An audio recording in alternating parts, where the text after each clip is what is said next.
Today's podcast is brought to you by Stealth Outdoors. The off-season's a great time to rehab your gear, so head on over to Stealth Outdoors at www.stealthoutdoors.com to pick up some climbing stick wraps, cam buckle covers, platform cable wraps, or stealth strip rolls for all of your miscellaneous silencing needs. Today's show is also made possible by Hunting Beast Gear, innovators in mobile hunting gear and the designers of the Beast Sticks and Beast Stand. Check out the latest products at www.huntingbeastgear.com. And now, on to the podcast. All right. Welcome back, everybody, to another episode of the Hunting Beast Report. We're back after a week off here. I'm your host, Scott Biskobing, and joining me, as always, is the Hunting Beast himself, Mr. Dan Infault. How are we doing tonight, Dan? I'm alive. Alive and well, I hope. Yeah. You know, we're all kind of mourning the loss of Ozzy here today, but we also kind of saw it coming here, too. But the guy was a living legend. So what'd you do with your week off, Dan? Oh, not much. Just a lot of work, a lot of trying to get things done. Yeah. Spent too much money, that kind of thing. Yeah, I took the family back up north and did some fishing and stuff. So got to do those kinds of things in the summer, especially when you got a little guy. So, but outside of that, we've also been busy with a couple other things this last weekend here. Got a little shot here from an event that you and I did on Saturday afternoon, evening in New Berlin, Wisconsin at Ojibwa Archery Association. If I'm saying that right there, it's probably in the background in that picture right there. But did a little Q&A session. I think that went pretty well. Yeah. The turnout wasn't as great as we were hoping for, but there's still. I kept threatening there's going to be thunderstorms, and there never was. But yeah. The weather was not supposed to be good, and this was an outdoor event, but it was a nice size event, though. I mean, it was good because you talk to people. Where it gets too crowded, and you have a hard time talking to people. Correct. Yeah, it was really nice. I mean, even for the amount of people, they had a ton of questions. I mean, I think we ran about an hour and 45 minutes, so. We'll be putting out a video on that here in the near future. We had that whole thing recorded and whatnot, so we just got to edit that together, and we'll get that up on the page for you guys to check out as well. So, and above and beyond that, just a quick mention here. If you want to catch Dan and some of these other hunting legends, especially some guys from out east, Dan and I are going to be out at Huntstock in Massachusetts, Westminster, Massachusetts. Stealth Outdoors. Uncle Lou's going to be out there with us. It's a 3-day event. Make sure you guys check out Huntstock, and we'll be talking about this in the coming weeks here. That's another couple weekends away, but just wanted to make a quick mention of that as well. But out east very often, so what's that? So we don't get out east very often. Yeah. So yeah. I'm looking forward to it. I mean, meeting some of those legends like Barry Wenzel and that is going to be pretty cool. So, yeah, spending some time with those guys. All right. Well, tonight we are continuing the series that we've been doing here, this top 5, and it's been going over quite well, and we've really been enjoying doing it, as well as our guests and our followers. All of you out there, our audience has been. Had a lot of positive feedback here for us on it. So we're going to kind of keep rolling with this, and we're going to continue that right now with tonight's guest, Mr. Scott Buckley. How are we doing tonight, Scott? Hey, what's happening? I know you're familiar. You've been on the show before, but tonight we're going to do something just a little bit different here. And I know you mentioned that you had been kind of following along with this series that we've been doing here, where you send us $5. They don't have to be your best bucks, but something memorable about them, or just bucks that you chose that you wanted to talk about here tonight. So, does that sound good to you? Yeah, sounds great. Perfect. Guys, again, let me see here. Before we get into it, let me just check here, because we're already getting a ton of comments and questions here. Dan, does deer hunting with a shotgun give you the same rush as bow hunting? Since both ways, you got to be close. I don't know, shotgun rifle, I don't care. You don't care. Hunting, bow hunting's a whole different ball game. Yeah. I think,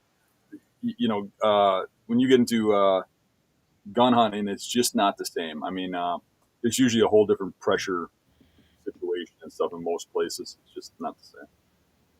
Sure. We're going to knock out two more here real quick, and then we'll get into it here.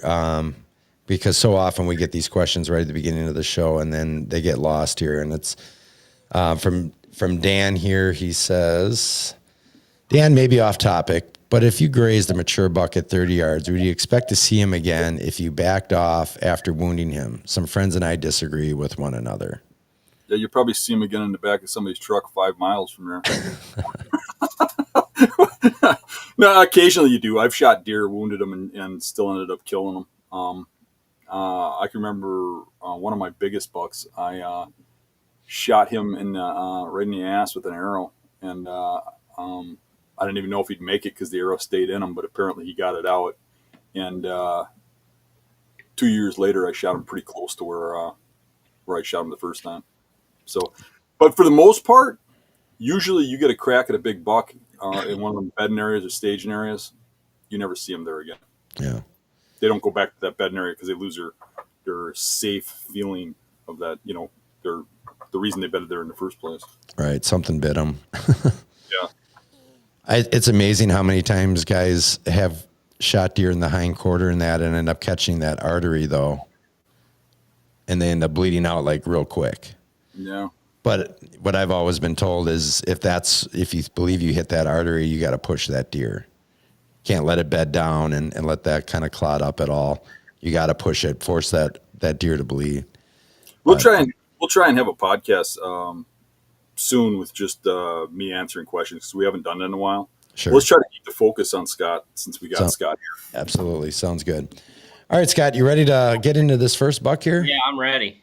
All right. I'm going to pull it up right here. And Scott, this doesn't look anything like you, although there is maybe a resemblance. I'm gonna start out with one of my favorite hunts ever. This was with my daughter. I don't remember the year, but she was young 20s. It's probably 12 years ago, maybe somewhere in there anyway. But yeah, we were hunting a piece of public land, or I had a preset stand back in there. I sat in a couple times, and she was down for the weekend. I said, hey, let's go to this spot back in here. We had to cross a river, and actually it was like it pinched down. There was like, I called them lagoons, but like a waterway back in the timber. And then you had your main, like it's a big creek, small river. Like it come in like a T, the lagoon and the timber came in like a T. And, but there was, I don't know, 50, 60 yard wide, like dike across there. And so I told her, I said, hey, let's, I'll take you out there. It's probably the first week of November. Maybe it was a little later. Maybe it was closer to the middle of November. But anyway, yeah, so we had a good wind. It was blowing right down that waterway. I had to take out another stand.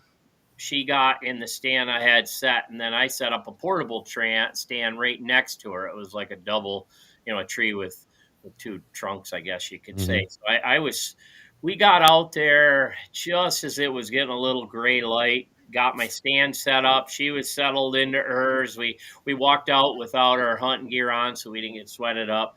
And we were just getting dressed, our hunting clothes on. We were in the stands, and it was kind of foggy that morning. And all of a sudden I look off in the distance and I see a body coming. I said, oh, shoot. I said, here comes a buck. I seen the antlers. And I mean, we're caught sitting down, not much stuff ready. I probably have my bow. I don't remember, but she had, she was the hunter here. And I told her to grab her bow, but, usually we stand up and shoot, especially my daughter. She was, I think, I don't know if she'd shot any does, but that was her first buck after she ended up getting it. But anyway, so yeah, she was kind of a rookie with the bow, and so anyways, here comes this buck in, and it come to, I think, 5 yards below our stands. And then it looked up at us and seen us. we were kind of skylighted there, and I noticed deer do one of two things. They either kind of like slowly back up, sidestep out of there, like I'm going to try to sneak out of there, or they just bolt and run. Well, this buck decided to, he just kind of froze, looked at us, then he kind of slowly turned, started stepping, and when he turned his head, I told my daughter to stand up because that's, she preferred stand and shoot, and she stood up, and I grunted, and well, as she pulled back, and then I grunted, and it stopped, and I bet it was only 15 yards at that point, 12 yards maybe. And she shot, and just it's like she'd done it all her life, man. She nailed it. And we watched that buck. He kind of circled around behind us, and he went about 40, 50 yards behind us. So we watched it fall over. And it's still this day one of the most exciting moments, seeing my daughter, shoot her first buck, and it was a 10-point score, just under 150, almost 150 as a 10-point in public land, pretty much hanging. Well, I had to stand there, but we hanged another. So yeah, it was just a perfect morning. I mean, we got down, took pictures, and celebrated, went and got my son, and then we had a hell of a drag up this river trying to get it out of there, this big steep bank river. But yeah, it was things that, as a family that we'll just always remember. So yeah, it was pretty exciting. I've got other hunts with my son and dad, but Sure. I don't have time to talk about them all. But yeah, they were all exciting with this one. I mean, it was tops, and yeah, pretty exciting. I've been with her. She still hunts here and there. She has a little boy now, my grandson. He's 7, and just can't get out like she used to. But she shot a few with a muzzleloader, early muzzleload season. She's not a huge cold weather person, but she has shot some nice bucks, here and there with the early muzzleload season. So pretty proud of her. She loves it. But Yeah. so yeah, pretty much that story. It was one of my Was best. that deer on your radar? No, Jamie Golombuski wants to know. no, I don't think. That's quite a while ago. I mean, I did run cameras back in there, but I don't think I remember. It wasn't one that I was hunting. I remember that, but I think maybe we did look back and we had maybe a picture of it somewhere, but it wasn't, one I was hunting. There was a couple bigger ones back in them days. There was quite a few big ones back in this area public I was hunting. Anyways, I don't know if I told everybody, I'm from Iowa, so originally Michigan guy, moved here in 2009, but a lot of my hunting is back then was primarily 90% public land. Now I bought a piece of farm, so it's probably, I still hunt a lot in October, a little bit November. It depends on what I'm chasing, but I probably go half and half now, public, private. But all the bucks I'm featuring here tonight, all but one, I've got on public lands, and I'll when I tell you, I'll say where I got them. So Sounds good. So this buck here, if we go back to the very beginning, yeah, what made you look at that piece of public property, and what made you pick that spot? And I'm kind of wondering how much you hunted there before you took your daughter there, and what kind of experiences you had there. Actually, that is one of my all-time favorite spots back in them days. Out of all the public I ever hunted, this piece we've took a lot of bucks back in there. I don't even know. I've killed. I know I got a 170, a couple 160s. We've done well back in there. My daughter shot like a 120 with a muzzleloader. I think the year before that one, maybe. My son got one back there.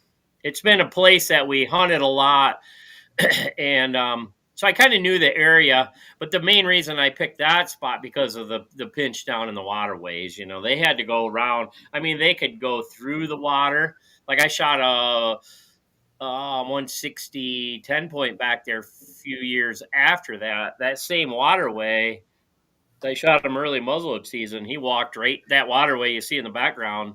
He walked right through that thing. He was up to his, up to his back in water. And I was walking in to hunt that back in there, and I just spotted his tines, and then he disappeared. He went down that water. I thought, well, he's bedded down or something. Then all of a sudden, I see him on the other side. He walked right through that waterway, and when he got on the other side, I shot him. But usually they funnel around them waterways, so that's kind of why I set up that location there. It was just a perfect pinch spot. And back then, the pressure wasn't as bad. Nowadays, I still look at that if I go back there, but it gets a little more pressure back in there. So I don't know. I mean, it would probably still be a good rut spot, when they just get running. But, yeah, basically that's why I picked that. And I don't know why I originally picked that area. It was a real secluded area back in the day. It just, I scouted, that's all I did was scout public lands. And that spot stuck out. And then I hunted it one year, and holy shit, we've seen a lot of bucks in there. So we just kept hunting it. Was it tore up in the area where the funnel was? They kind of had one major trail come through there, and that was right down the dike. Like there was a dike like at the end of the waterway. Mm-hmm. And there was like a dike and then like a dried up water spot, and then the river kind of. They crossed through that dried up a little bit, but that dike where they kind of rounded around the waterway right there, like that picture, the dike is, I don't know, I think you might be able to see like that's a dike kind of on the left hand side. The bank looks a little, that might just be the other woods, but it kind of wraps around right on the left there. So they all kind of came from everywhere and worked around that waterway there. Those are perfect pinch point spots if you can get, around any water source, ponds. We hunt, a bunch of different areas like that, ponds, whatever, waterways in the woods. You get around them edges, the deer got to go around them. I mean, sometimes they go through them, but there's usually heavy deer trails on, around the edges of the waters. Sure. But awesome. Yeah. Well, should we move on to buck number 2 here? Yeah, sure. All right. This is the one that we used here for the thumbnail for the show. Okay. Yeah. This one I haven't, some of these other bucks I've talked about over the years, but this one I've never talked to anybody about, nobody on podcast. This buck I actually got on a permission piece, the only private land buck I got him last year, 2024 season. I think it was November 4th, maybe November 3rd, 4th. Not the best at remembering dates. I remember the time frames, but so yeah, I was on this piece. I was getting pictures of this buck like maybe September. He kind of moved into this piece. I had a camera, actually it was a cell camera I had on a scrape, and I kept getting night pictures of him.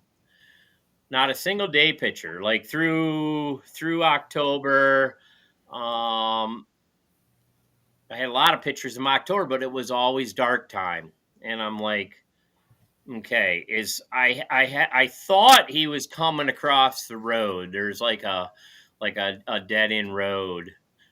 And just kind of the way it looked like he was coming in on camera, he was coming to be from the south, like going up a hill and then crossing this dead end road. I thought, well, he's probably, waiting until dark and he's crossing this road and then coming down into my place, where I had permission.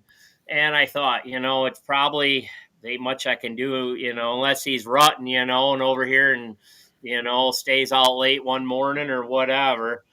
And, or beds here, after doze or whatever. But so, yeah, it got into, that first couple days of November. And actually, I had a couple just SD cameras, or one. Yeah, I had one further down this. Oh, it would be like where I thought he was going was due south. If you go up like 300 yards, you hit a dead end road and he goes over into big timber.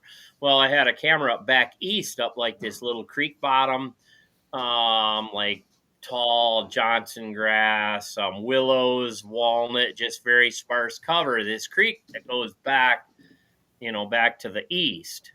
Well, I had a camera down in there. And I thought, well, I'll just go back. I haven't checked this thing in a month. It was just kind of like a soaker camera. And I went down in there and checked that camera. I had a grapevine down in there, and Yeah. he was all over that camera. Like the night before, he was like there in the last few minutes of light, and then my whole my whole like thing, it came together. This buck ain't coming from the south. He's coming up this sparse creek bottom, down to the east there. But I hunted down there prior, and in the wind, I would hunt them with it's a big hill that goes downwards towards the east. So I try hunting like a crosswind in there, and it always swirled. It was down low, and it was just a shitty setup. So I never really, thought about that stand. That camera was down in there. It was a preset stand that I had sitting there, and but that day was a southeast wind, and it was blowing right in my face, right up that drainage. And oh, this is perfect. I could slip in here tonight. This east wind is supposed to stay here. He was in here the night before. And, at this scrape, 20 minutes for shooting light or whatever, last half hour of shooting light. And, this might work. Usually you see something like that 90% of the time. You should chase some damn cameras and it never works out, Right. And I said, this might work if he does the same thing. And so I had to cut a big limb down. I went back up and I had a pole saw. This limb had growed up and I cut that down. And then I got back in the stand, and the direction he was coming from was the east, and it was east wind. So he would have had to been moving with the wind, But I thought, well, if nobody's been down there all year, he might just not be worried about working into the wind, So, yeah, I got down there, got settled in. I seen a doe come here and there, and, that last half hour of light getting pretty gray, and all of a sudden I seen tines coming up through that grass. And and I'm like, holy crap, this is working, And he was bumping these does. I seen him wear a couple scrapes, and then he was bumping these does in front of me. And they actually, because I was hunting pretty close to the fence line, the neighbors to the fence line, I was, 20 yards off it, but the does went on the other side of the fence on the neighbors. And I'm thinking, damn, I hope he don't follow them, Right. Well, they was in the open in the grass. The doe stayed in the open. He jumped. He stayed in the thick, there was trees where I was at, like the sparse willows and walnuts in there. He stayed in the cover parallel. I mean, he was only 5 yards off the fence, but on my side, because he wanted to stay in the cover. And, he came up, and it was just a kind of a chip 18-yard shot. And that was the first time I ever used a lighted knock, and that gray area, and I shot and I seen it go right in, and then he actually jumped the damn fence and went over on the neighbors, and I seen him crash out there in that open. But in Iowa, you can recover deer or even track deer on private land as long as you have to leave your weapon on your side of the fence, and you have to have a blood trail, but it's legal. So, ended up, I got down, I waited a few minutes just for my heart to settle, and I seen him kind of crash in this low spot, But then I got down, I'm sitting there and I'm like, did I really see what I thought I seen? Your mind starts playing games on you, whether you see a fall or not. So I wait a few minutes just to be sure, and it's getting darker. And I get down and I start walking up the fence on my side, looking over there. It's pretty short grass, and I'm not seeing this thing. And I'm like, did I really see him fall? I'm like, then I'm getting, then I'm getting nervous. And so then I crossed the fence and I walked in. He was a little bit further off the fence than I thought. He was in a little low spot, and there he was. He only ran probably 50 yards and went down. But so yeah, that was pretty exciting. It was a buck that I wanted. It all played out. Very rare does it happen like that. I read the script and everything was perfect on him. The wind. I mean, he was walking with the wind that night, but there hadn't been any pressure down there. Some of these guys will say a buck will always, they always walk into the wind. Well, I always say, well, if they do that, they'd end up in China. They just keep doing circles. Or they'd be hung up for a while till that wind shifted. Yeah, I think it is true. I mean, like food plots, or if they're used to pressure, if they're coming into a feed area, they'll circle in. Or if this bucket, if he'd had pressure down there, if he knew I was hunting him, he wouldn't have done that. But in this case, he didn't have no idea. So yeah, he was coming in right into the wind, and so yeah, that was that story, and it was really exciting. It was real cool. It's kind of funny, Scott, how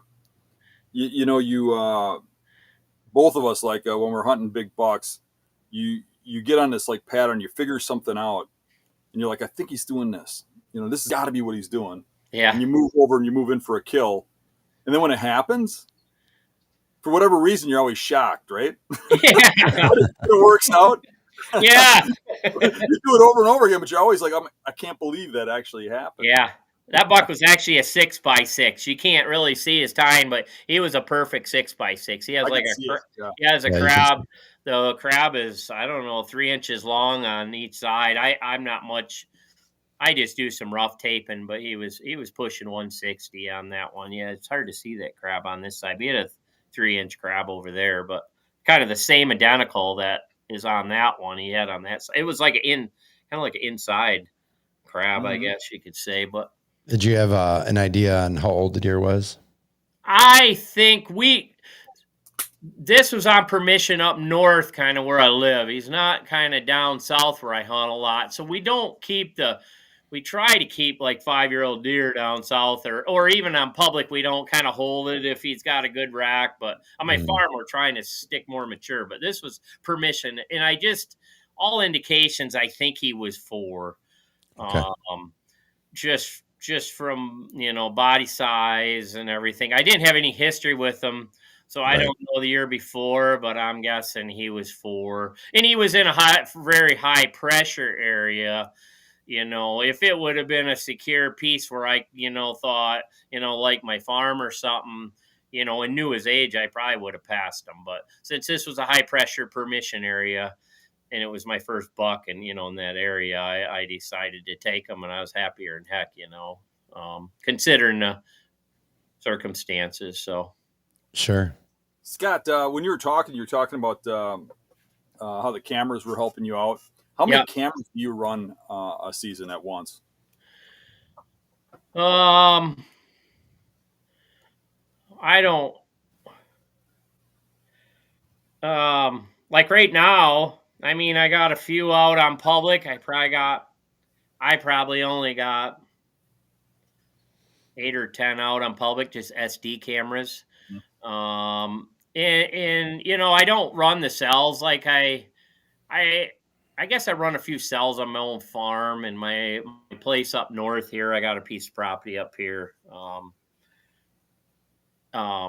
run a few cells, but I really am not. I got one cell running. I can't. It costs so much for the data anymore. So if I start getting a good one on camera, I might switch to a cell just to see if.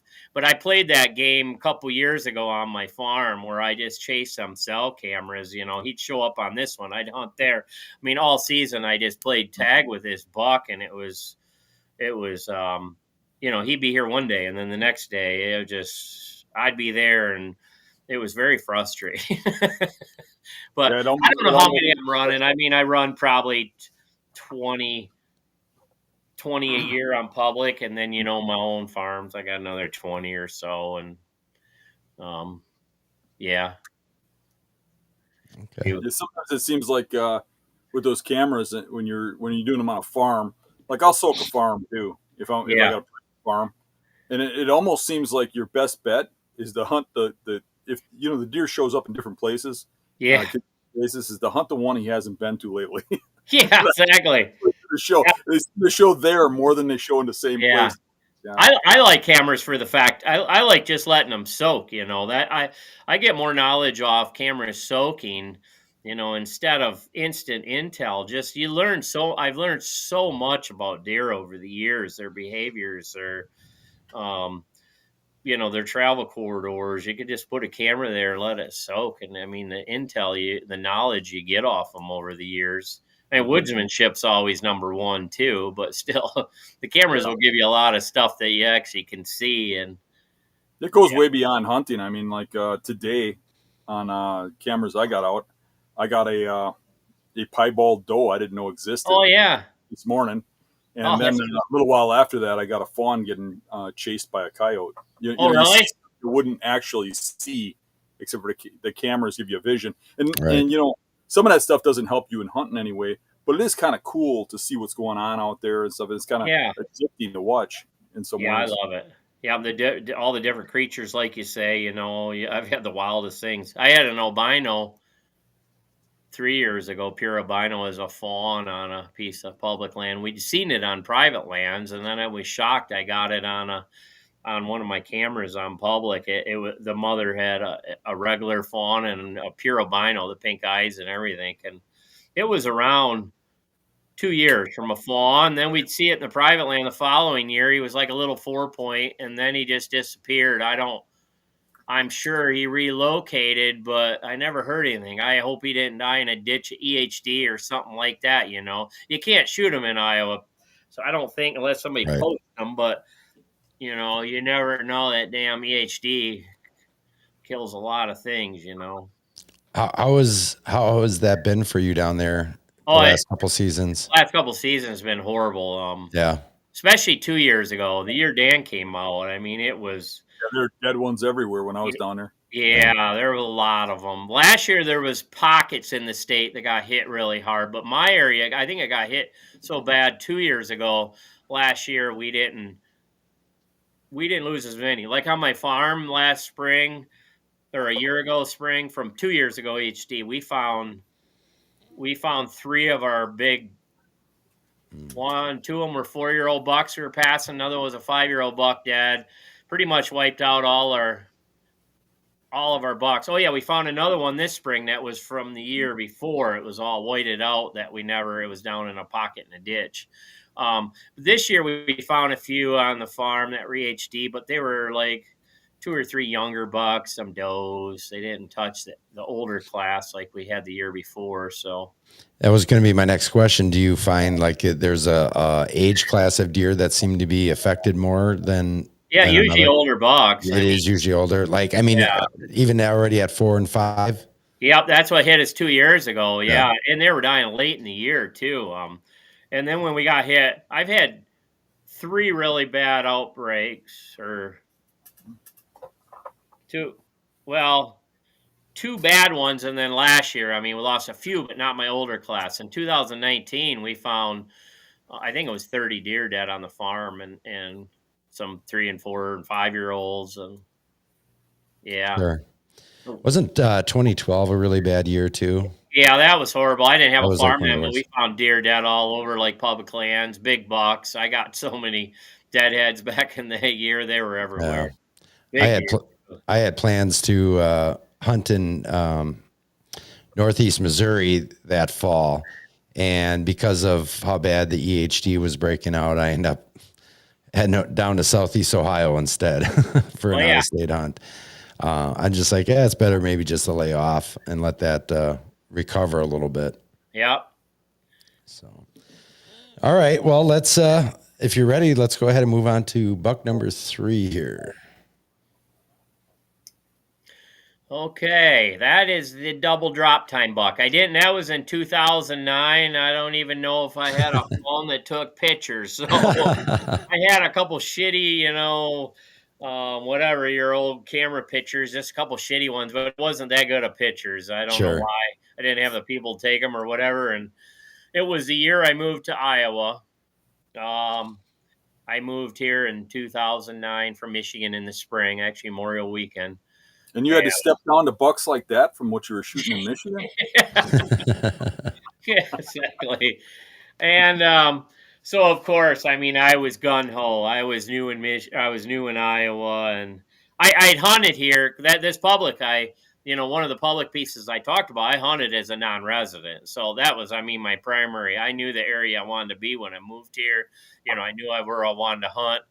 And I'd hunted it a couple times and scouted it numerous times. In fact, when my kids were little, I pretty much raised the kids. I had custody of them, and for their spring breaks, I used to bring them to Iowa when I lived in Michigan. For our spring breaks, I'd say, "Hey kids, let's go." I'd run a cabin, and I'd come to Iowa, and we go scouting for the week. And I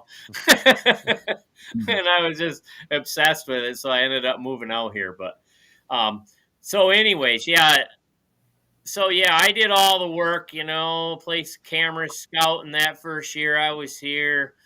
Just went kind of ballistic on deer once I got here. And this was another buck. I had some big ones back in there, in the summer, early fall, but I never had a picture of this one. And this was a spot. I'd hung a stand in, I don't know, October, maybe hunted it once.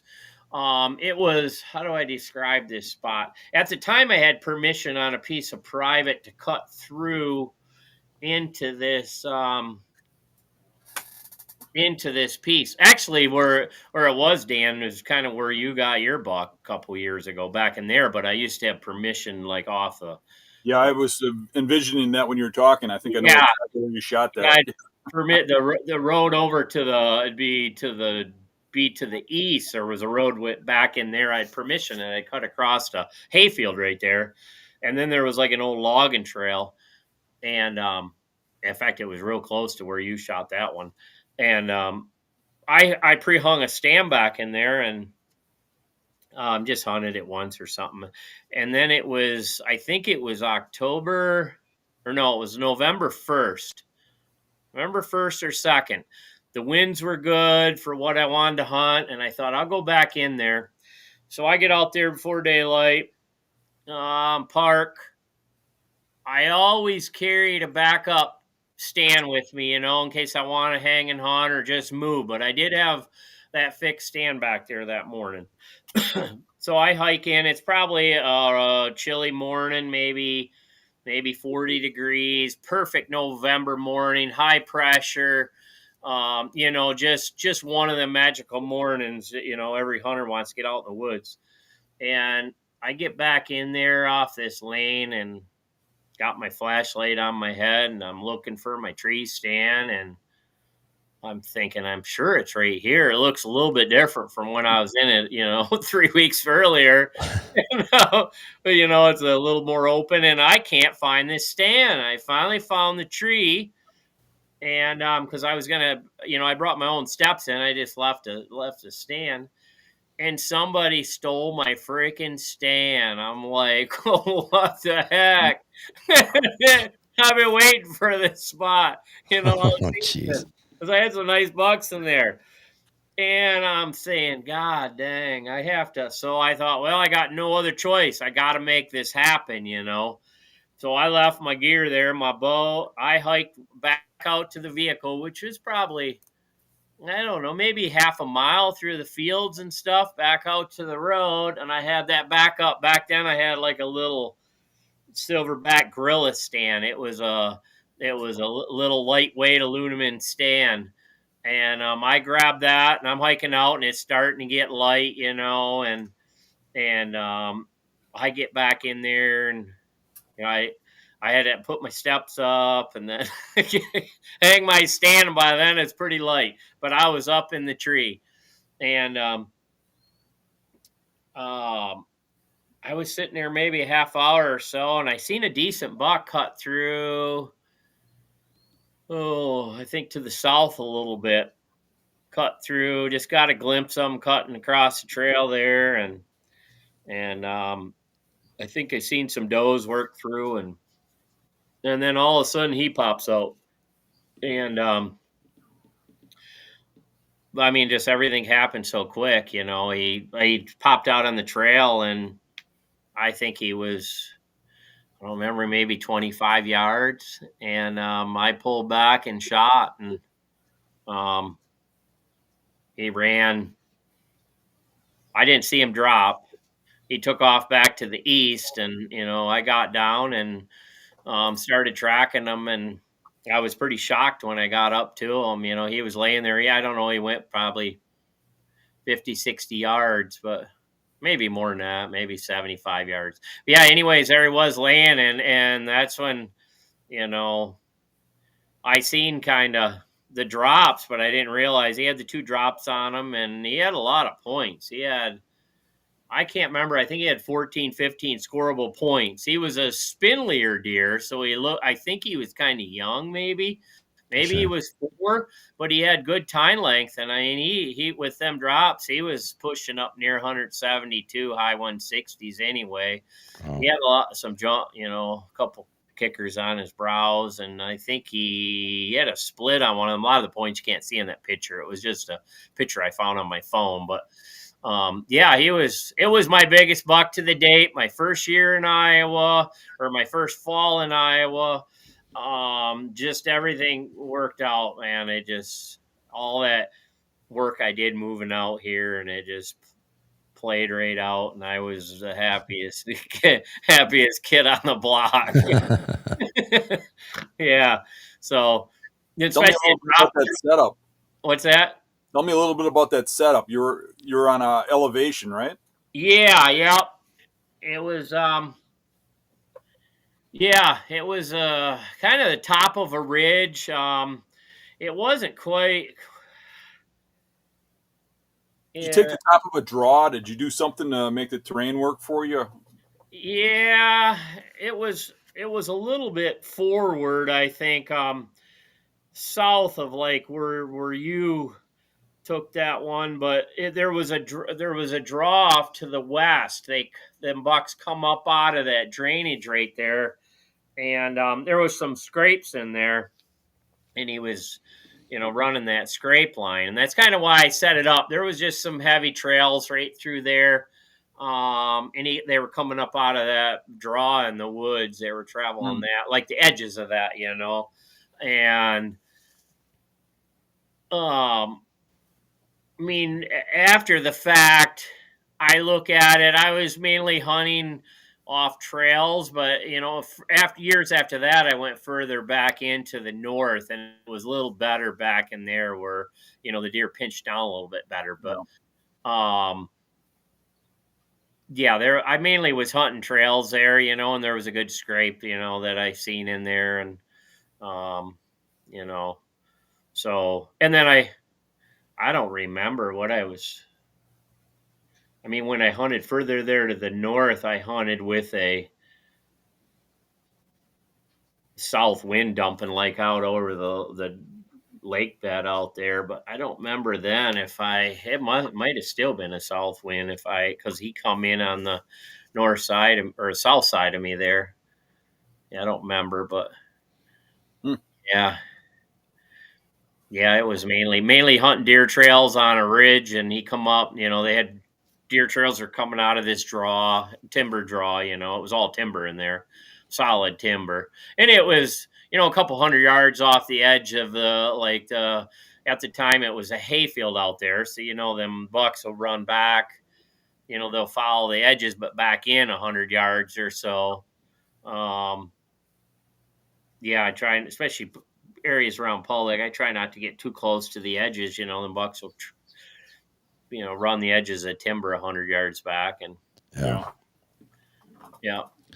But Scott, are you getting blinded out there? It looks like you yeah, got the sun. Do you want to? yeah. If you want to go ahead and quick adjust that, go right ahead. Want you to be comfortable here, but you're getting washed out there.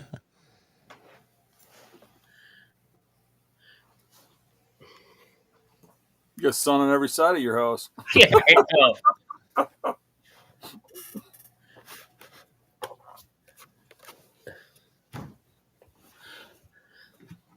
There we go. There you go. Yeah. That's got to feel a little more comfortable for you. You look like you're getting blinded out there. Yeah, the sun's pouring in my front door. Yeah, it's that time of night. All right. Dan, did you have any other questions about that buck or any other comments? Nope. All right. Well, let's move on to this guy here. I'm interested in hearing the story on this particular buck right here. And if this buck had a name, it had to have something to do with those brow tines. Yeah, he didn't have a name. Most of these public land ones don't, but occasionally, I mean, like that buck there, I didn't have history with it, but there's bucks I've hunted on public. I've got to know over the years. There's one buck that I knew. I had pictures and sheds of him he finally went off radar. I figured he was probably 7 years old. I had pictures of him when he was 3. There's some I follow around for a while, but yeah, it's pretty exciting when you can follow. That's another advantage to cameras and and find their sheds. You just kind of build history, even if it is on public. A lot of guys do that on private, but it's, I think, pretty cool accomplishment when you can follow a buck on public for years. I think it's pretty cool. It's really exciting. But so anyway, this was another early November buck. This was 2018. I had pictures. It's been around the internet a little bit. I had pictures of a buck that a good friend of mine that's a scorer in Iowa, he guessed it to be maybe pushing 240, but a lot of guys said for sure 230. Just a giant buck I had pictures of back in this area. Biggest buck by far that I've ever had in my lifetime, pictures of this big deer. I don't even remember how many points he had, but just numerous points and tall tines and heavy mass. This buck had it all, and I was obsessed with him. I seen him once in person, so I'd never hunted this piece back in here. It was, a piece of public land, and I guess it started when I seen this great big monster buck. And I heard he was around in the summer, I don't know if it was July, August. I seen him maybe end of August. I think he was still in velvet. So I started I wanted to find this buck because I kept hearing he was in my neighborhood. So I didn't know, in the neighborhood I was hunting at the time, I didn't know if he was on some public to the north, to the west. I didn't know where he was. So I just started putting some cameras out trying to find this buck. And so I didn't check. Let's say I put cameras out maybe in August. I went back and checked these cameras, I think the first week of bow season, October 1st. I took my hang and hunt setup with me. And just pulled the card. I didn't want to disturb the area if that big one was in there. I did a hang and hunt, pulled my card. I think I only seen a spike horn that night. Went back home, put this card in the computer, and holy shit, I had this other buck, 230 some inch buck all over the camera. but they were, you know, in velvet. There was just a couple hard horn pictures the first week of September, and then nothing, you know, just nothing. So I didn't know, you know, if he moved. I didn't know what happened, Right.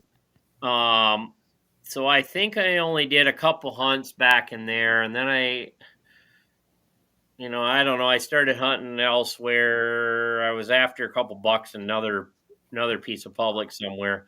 But I decided. I think I came back the first week in November, back in that area. Um, I was going to give it a shot, just see if he was back in there, and I left cameras hang. But so, anyways, I did it. There was this big. It was in the middle of big timber. Oh, I don't know how you describe it. It was like I had a big ridge on the east side that run north and south. I had a big ridge on the west side that run north and south. So I was hunting like the big creek bottom in between, and Okay. it was like, you know, big huge ridge one side, ridge the other, and they went parallel, and this bottom went parallel. So I figured, you know, I could hunt north or south winds and be pretty good, you know, if it was straight winds, go right up that bottom. So I went in, did a hanging hunt. I don't know, November 2nd or 3rd. Um, Down on the would have been the south side with a north wind, and I'm gonna do an all day hunt because I had a couple other decent bucks in there on camera, and I don't think I didn't have a picture of this guy that I ended up getting. But anyway, so yeah, I sat there. It was raining, drizzling that day. Yeah, it Uh, looks wet. yeah, it was nasty out, you know, and that in the mid, you know, high 30s, low 40, and I did an all day hunt back in there. I don't know, it was 9, 10 o'clock in the morning. I seen this buck come up. He come from to the north. He was on the other side of the creek from me. He just worked his way down through the bottom, and I tried grunting to him, and he just ignored me. I seen some other bucks. Nice 9 point that morning in there. I think the afternoon hunt was a little slow, and by the time I got done that evening, I thought I was on the verge of hypothermia, but it was fun and it was hunting. Right. Just, a damn nice buck. So I was geeked. I was geeked for the next day. I didn't have any service down in there all day, and so yeah, I regrouped. I got home and I looked at the wind. It was doing a complete wind switch. I was going to go set up on the other side of the creek if the wind was the same, you know, where he come down through. But it was a total wind switch for the next day. It was coming out of the south. So I thought, well, I'm going to have to go to the other end of this draw where there's a kind of bunch of, or not draw, but this big valley or, you know, drainage in the timber there. I'm going to have to go to the north end. And I had a bunch of big creek drop offs that kind of would protect me. You know, they were pretty steep. Like the deer weren't using them a lot for my wind. You know, it was going to a south wind, and I get backed up against them. So I got out there early in the morning before dark. In fact, it was raining. That was another thing. I got up and it was raining again the following morning, and I was hunting off a mud road, and I couldn't get a vehicle down there. In fact, the day before, that's what I did too. I had to take a quad. I got up that morning early. I had to drive. I had to take a quad back in there. My quad had a flat tire. Jeez. I don't remember what. Yeah, I had to get this tire plugged and got it moving, and finally got it and got it over there, and got back in there. Hung my stand on this. It'd be the north side. Got set up, and then I think, okay. so then, yeah, it started breaking daylight, and I think I seen this bigger 9 point. He was probably, I don't know, 140s maybe, in that bracket maybe. He was one of the first times. I've only seen a handful of times over the years, maybe 3-4 times I've seen a buck breed a doe out in the woods. And this buck, he got this doe like 50 yards away from me, kind of up against the brush. He took her right in this thick brush pile and got on her right there. She was blocked up in the brush, and so yeah, that was pretty exciting to see that in the wild. And so, but I knew this bigger one was in there, so I didn't even try for him. So then what time? It's probably, it's kind of shitty that morning, rain a little bit. And I think is it 10 o'clock, 11 o'clock in the morning.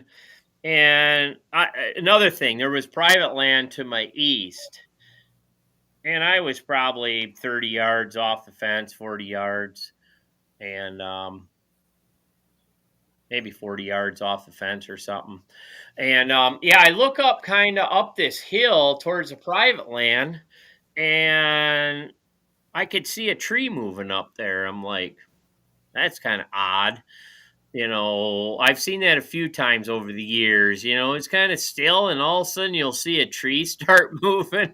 So Yeah, exactly. I start glassing up in there through all the thick brush, and I got a glimpse of antlers up there. I'm like, holy shit, there's some bucks up there. There's a buck up there. So I thought, well, I had rattling horns that morning.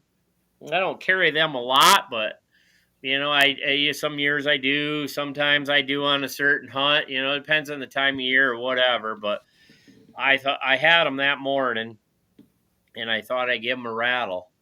And so I did a rattling sequence, and it wasn't 2-3 minutes. Here comes this 3-year-old, I don't remember, 8 or 9 point, comes burning down the hill, and he come in behind me, like between me and these steep creek banks I was talking about, trying to get downwind of me, and it wasn't a buck I was going to shoot, but just the way he come running down, and then all of a sudden I look, and here comes another buck. It's that 9 point I seen earlier in the day.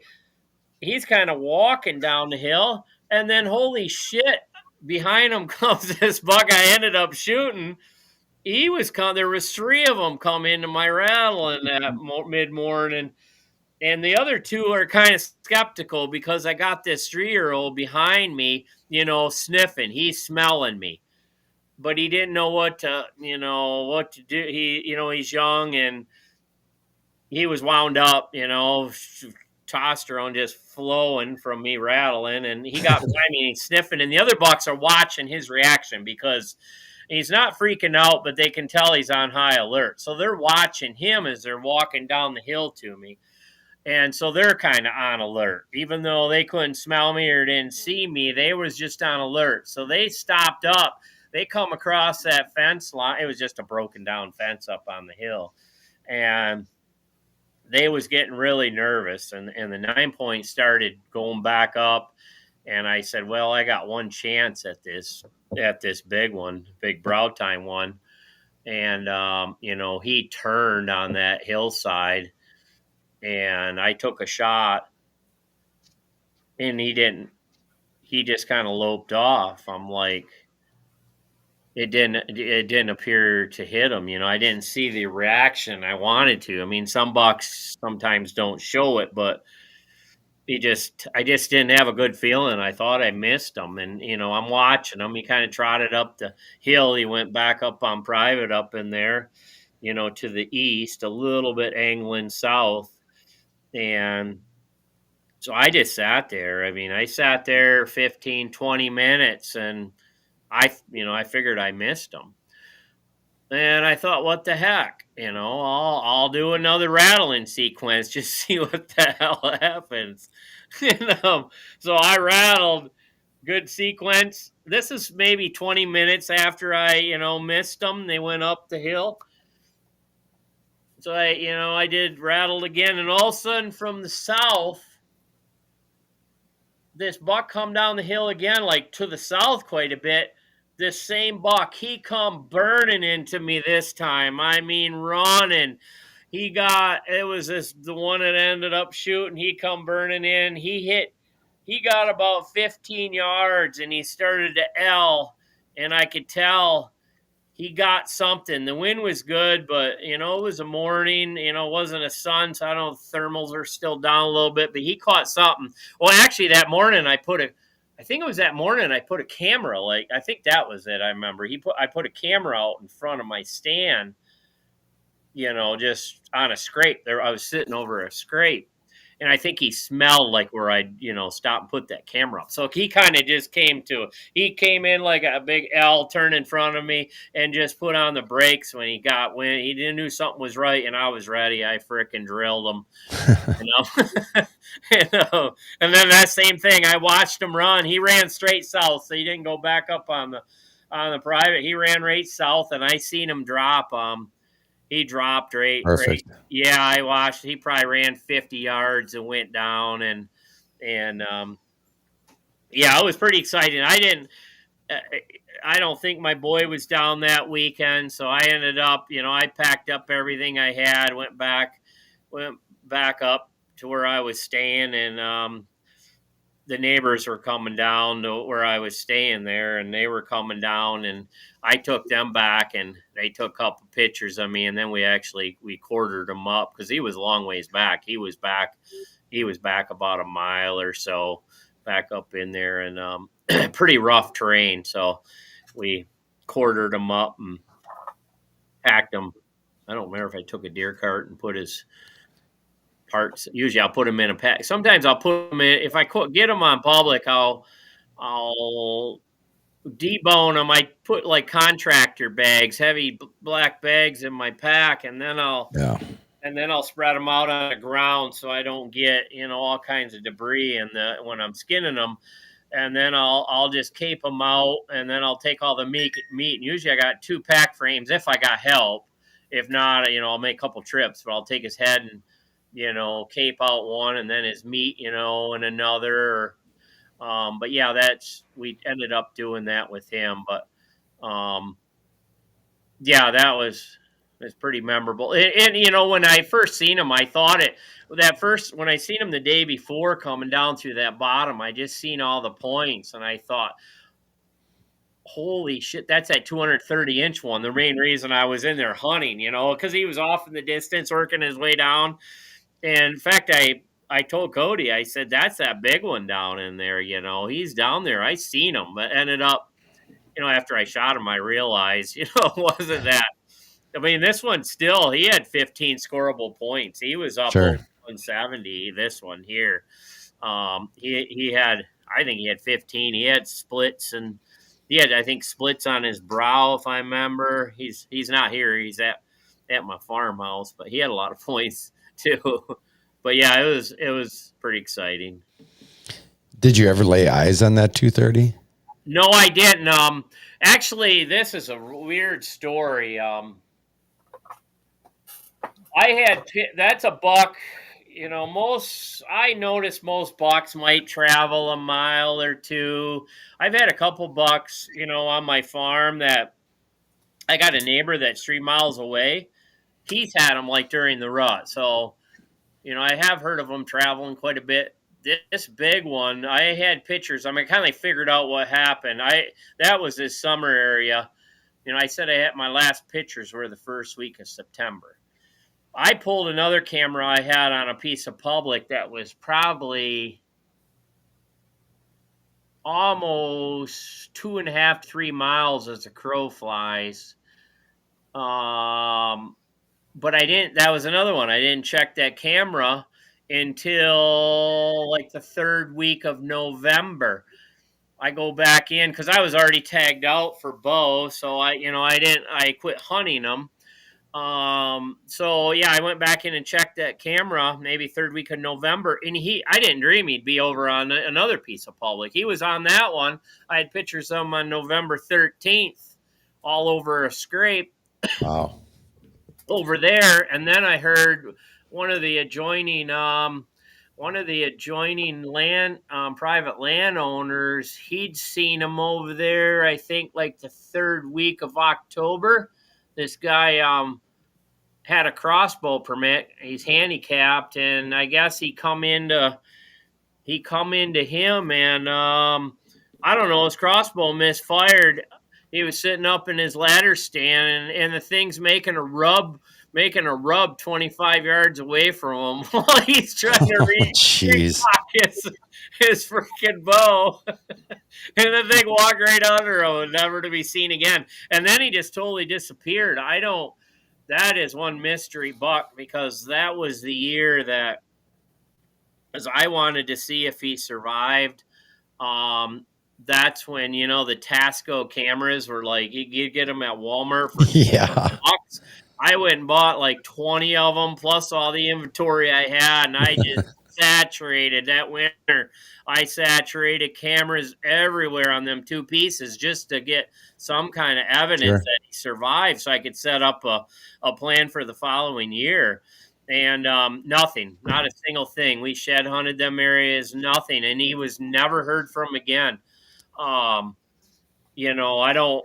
It'd be a shame if a poacher took him, but what satisfaction is, if a poacher, if he can never say nothing? A buck like that would have been so identifiable.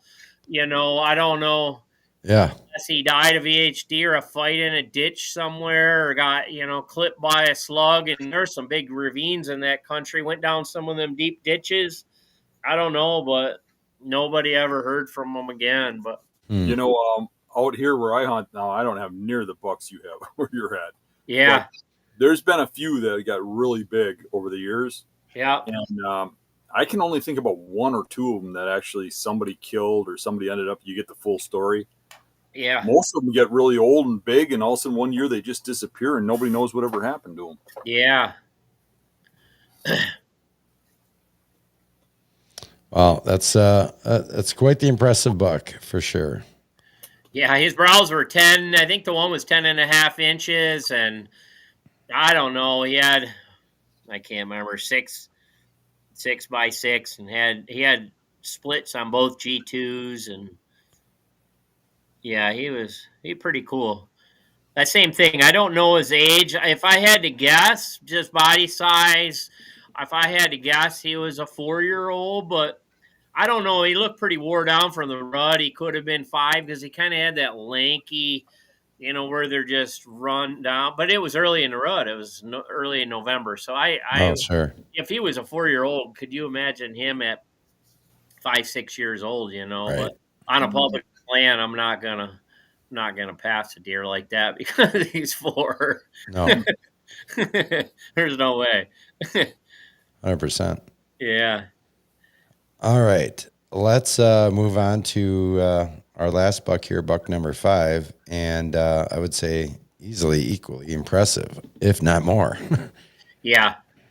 Yeah. This is probably one of my favorite all-time deer. Early season deer. Yeah. I was going to say it must be early season. You can tell by the coat for sure. Yep. October 3rd. October 3rd, 2015. I'll never forget that day. Where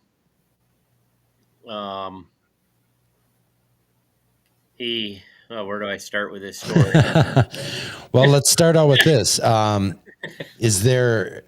Did you have any history with this buck? Yes, I did. That's what I was going to start. In 2014, I was running cameras. This is the same spot I talked at the beginning of the show, where I had a buck. I had pictures and intel like for years. He was probably 7 years old when he went offline, or actually I just quit, I think, running cameras down in there or something. But yeah, that buck and this buck was hanging all together that year in 2014.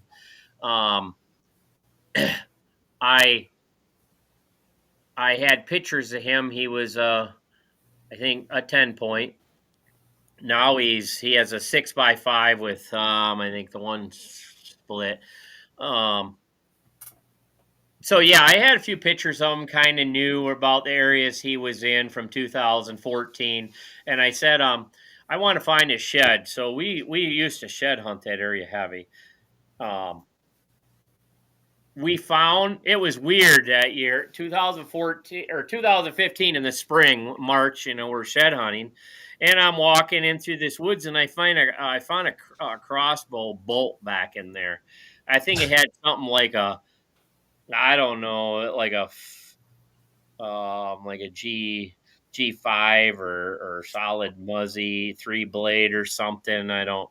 But anyways, yeah, I found this bolt, so I throw it in my pack, and we're finding a few sheds. And later on that day, I found one of his sheds. I'm like, holy shit, we found one. And I look on his antler, and there's like a freaking 3 notches on that thing. Oh, I no took that way. arrow I found earlier in the day, and it fit right in that freaking hole on that shed antler. I mean, perfectly. So yeah, somebody shot this thing in the antler, and I happened to find the shed. So yeah, Oh, right my. then I started like, this deer's building some history. I had pictures of it, and then I found a shed, pretty unique shed. So you have the shed with those marks in it. Yep, I have the shed. Yeah, Yep. you should have brought those out earlier. Yeah, I want. it's actually at the farm. That Is it? that Oh, owner, I that's kind of show you crazy. right now. The shed's hanging on is. Could you imagine? Yeah. Can you imagine? Like, of all the things. Hey, at Yeah, I least found the arrow and the shed with a hole in it. right. Wow, incredible. But so anyway, so yeah, I was starting to get obsessed with them right off the bat. So that year that was kind of my number one target that following year. So I run a few cameras down in there that summer, and I started getting some pictures of him. Like in July, he was starting a pretty good rock, and I'm like, yeah. um, um, so I was getting pictures of this other one too. This other one was, I think he was basically most years he was a 9 point, I think. Maybe a couple years he was a 10, but he was real heavy, an older deer. So I had 2 targets in that area that I wanted. Sure. So it was worth my time to hunt back in there, especially if I had 2-3 targets, it made it really worthwhile. I wasn't just hunting one buck. So yeah, I think I ended up I went in there a couple days. Maybe we can hang in Iowa. What is it? A week before season. Back then, I just went in and I hung a stand. That was in 15. I hung a stand up that ridge, kind of below where I'd get them on camera down in there. I hadn't had a picture of them. I don't think. I don't know if I had a hard horn or not. But I knew, from previous year before, I had them in that area working that edge. Where I placed this stand was on a finger. The finger run north and south and went up into like a big chunk of timber, like a big flat up in there. And then there was numerous fingers all going down into the bottoms, where this finger went. It went down into a creek bottom, but then beyond that was like flats of, it was like probably cattle pasture 40 years ago, where it growed back up into just thick, gnarly honeysuckle and your yeah, I'm trying to think of the pot, not honeysuckle, Like buckthorn or. yeah, not but I don't know why I'm drawing a blank. It's everywhere. Pods on. A lot of people hunt the pods. Honey locust. Yeah, honey locust trees everywhere up in there, and then just your brushy, good deer terrain, and then just to the north of that was some crop fields. That year I think was corn. So going into that fall, I knew the deer would be feeding in them private land crop fields. Yeah. It would be especially good morning. They would worked their way through that, few hundred yards of gnarly cover, and then they would go up these points into the big timber to bed. Was kind of my thought here. I was off the side of that finger so I could hunt it with a northwest wind, is what I hunted it with. So, anyways, I wasn't a huge morning guy in early season, but if the conditions are right, I'll go. So it was unseasonably cold weather that morning. I think it was freezing, like 32 degrees or 30 degrees that morning for October 3rd. It was a cold front, hell of a cold Yeah. front. I was going to say that must have been a cold front coming Yeah. through. And I figured these bucks would be coming back up into bed, a little bit later. They meander through this area, come out of the crops and meander. Acorns, there was quite a few acorns that year. So I had good access. I had to cross their trails, but I followed a creek bed. I followed this creek bed all the way in, down low, followed the creek, and then I came up on the side of the ridge. It got up in there, and it worked perfect, for northwest wind. And anyways, so yeah, it was. I don't know if I seen anything. I don't know if I seen does or. I think it was just a pretty quiet morning. I might have seen one small buck or something, but yeah. Anyways, it was 8:30 in the morning, and all of a sudden I look and here I see a deer body, kind of coming through the thick stuff up that point from the bottom. I thought, crops to that gnarly stuff and up the point. And I could see his head down, and then I kind of got glimpses of points. I didn't know who it was. And you could tell he was eating acorns on the way up the point. He was just taking his time, Yeah. Browsing on acorns and browse or whatever. But yeah, same thing. He came 25 yards into a little shooting lane I had right there, and I don't remember. I grunt, kind of soft grunt to stop a lot of them, but I don't remember if I had to on him or not, but probably did. But yeah, I pulled back at 25 yards and shot, and he ran, and I thought I heard a crash, but that's one of them things. Half the deer you shoot, you think you hear a crash, but then you go over there and there's no deer. Yeah. But More often than not. That time there was a deer. I try to listen so hard. I can't tell you how many times just in recent years I've had bucks that have ended up going down within 20 yards, but I'm hunting in such thick stuff. Yeah. On a windy day or whatever it is, I never hear them go down, and I'm like, I will back out for hours only to find that literally, if I would have maybe leaned over in my stand a little bit, I could have actually seen him. Yeah. But you kind of like everything gets inaudible and yeah, there's a lot of things that happen in that moment that can throw your senses off a little bit. Exactly. I know, for real. So yeah, I sat up in there just to kind of regrip for 15, 20 minutes, and I got down and started tracking him, and there he just went 50, 60 yards, and yep, I was just happier and can be. And I was by myself down there. I packed up everything could get. Actually, I took pictures. That's cell phone. I mean, that was just me taking pictures. I made a little log stand out of branches, put it on self timer, and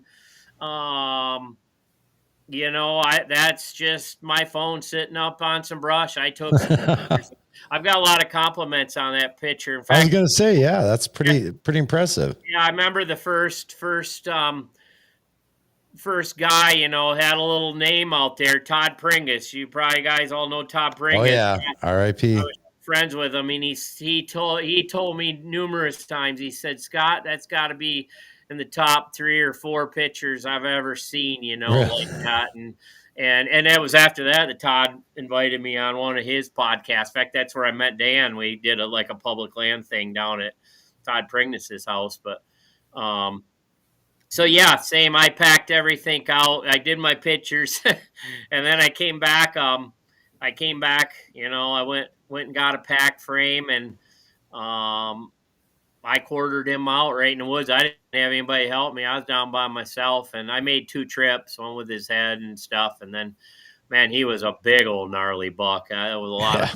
my back about broke getting him out in the pack frame, but and it was warm, so I couldn't let him sit and wait for people. It was warming up that day. It was one of them high pressure, cold days, but it warms up quick. It was 30 degrees, but then before you know it, it's 55, 60 degrees that day, and so yeah, I got him packed out, and it was pretty incredible, deer and hunt, and one of my best early season bucks you know that I'll remember. So Sure.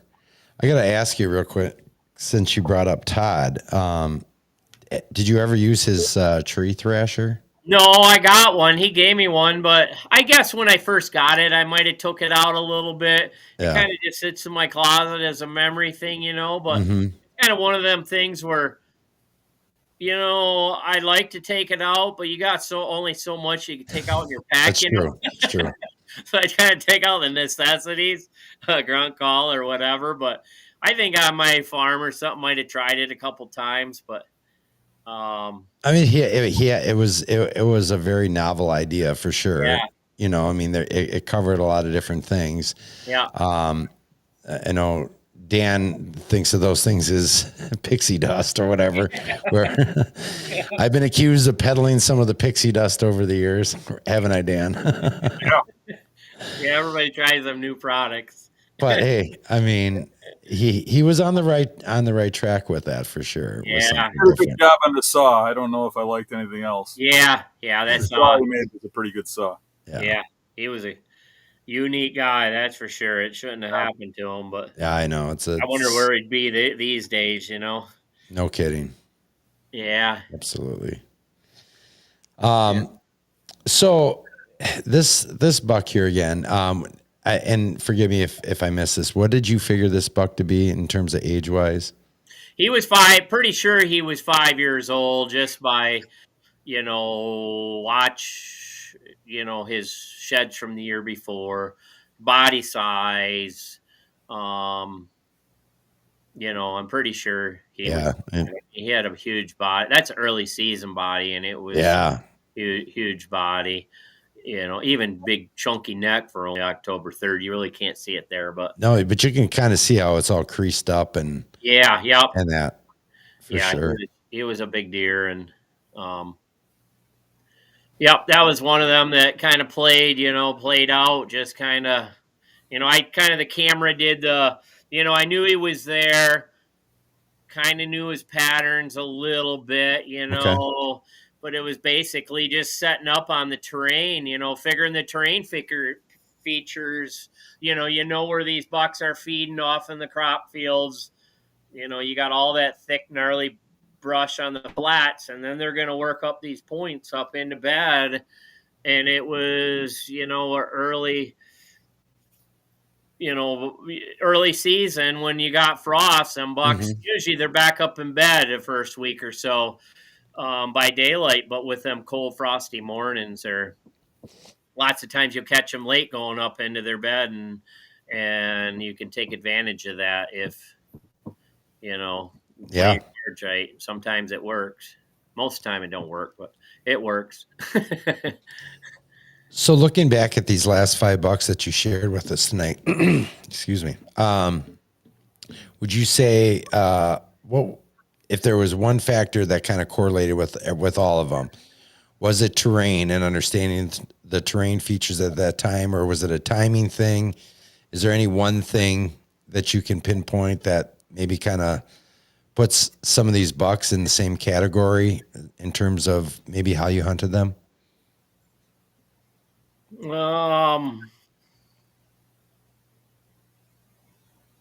I mean, terrain features play a lot in how I hunt. Just how they travel through areas. Like that buck. He's going up a point. You could see the trails across the creeks. Go up that point. it was pretty recognizable. I mean, I mean, some of them I got even no. going back to your daughter's hunt there or whatever, you Yeah, know, and using the water yeah, yeah. and I always, and those points there, those natural points that the water was creating, right? yeah, yeah.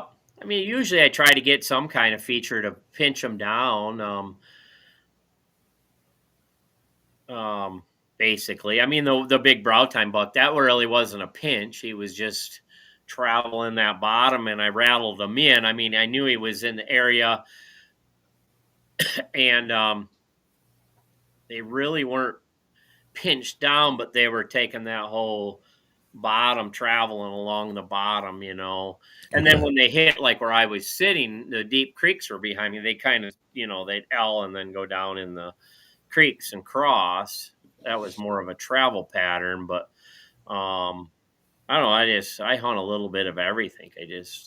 And some of them were November bucks, but Did you take a tape to the last one? what, that one last year. The last buck we showed. Oh yeah, he was right at 170, 171. Hmm. Yeah. Well, that's my score, you know. I didn't get officially. Or wait. No, I didn't get that one officially scored, I don't think. There was another buck I got here. I've only had like one officially scored or something, but I just throw tape and get a close measurement, but Yeah, rough scores. Yeah. yeah. Yeah. But yeah, I don't know. Most of my hunting's terrain features kind of. Okay. So one of the guys was asking if you moved to Iowa just for the hunting, and how you convince yourself to up your family, move all the way to Iowa just for hunting, or Um how does that go about? You got to change careers. What do you got to do? I kind of know the well, answer. I'm not going to say it for you. I've had a business. I'm in construction. I actually a siding contractor.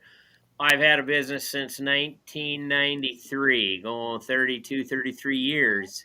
The a big factor into me leaving Michigan. I left in 2009. We had the recession, you know, the crash, especially Michigan auto industry. 2008, it kind of crashed. Yeah. All the I work for a lot of builders. A lot of them were leaving the area, subdivisions. You know, people were losing their houses. I was, you know, didn't have the work. I thought, well, here's a perfect example. I was familiar with Iowa. I said I wanted to retire there. Well, I knew they had in Iowa, they had the floods of 2008, where like just in Cedar Rapids alone, 5,000 businesses and or houses, businesses, industries were destroyed by the floods of 2008. So I said, huh, here's my excuse to get out of this state, Michigan, and head to Iowa. I'm gonna go look for work because I knew all these places had to be rebuilt, you know, in Cedar Rapids area because of the floods. Des Moines got hit by floods. You know, there was just thousands of homes destroyed in these floods, and work was drying up for me. So I went out in the 2009 in the spring and I hit a bunch of these builder shows, started talking to builders, and I, you know, put my name out there, my resume. I had a website built, and I had a builder call me that Memorial weekend of that 2009 and said, "Hey, we have 20 houses for you to do. Do you want them?" And I said, "I'll pack my stuff up right now." I was gone and left the house within 4 days with my work trailer, and I was in Iowa. I was so pumped to get here.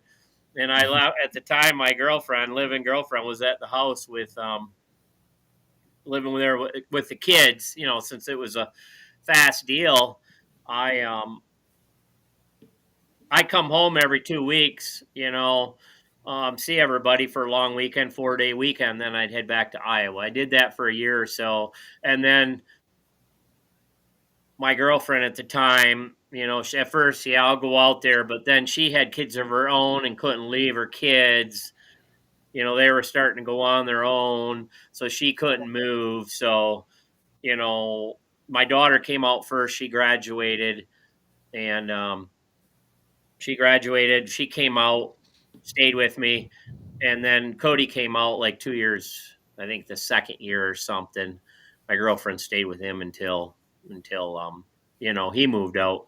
And then, so yeah, both of my kids came out and basically went from there. But yeah, it was work. That was my excuse to get out here, was work. Hunting was just a bonus, right? Yeah. You left everything, all your friends and everything for deer. Yeah. I packed up. I was gone within 4 days of getting that phone call. I told my brother, here's the jobs. If there's any jobs, you can have them. I'm gone. I went right to work. And it was pretty crowded. I mean, the work, I grew up small town Michigan, and I worked in bigger areas out here in Iowa. I mean, work for me tripled overnight. We didn't have the recession out here in 08, 09. Iowa was more of a, we didn't rely on the auto industry. It was, just whatever. It's always been we don't have the ups and downs, pretty stable. And yeah, my work tripled when I came out here. No, knowing you for years, Scott, I know you've always been quite the hunter. You've always been a very aggressive, go get 'em kind of guy, chasing stuff all over the place.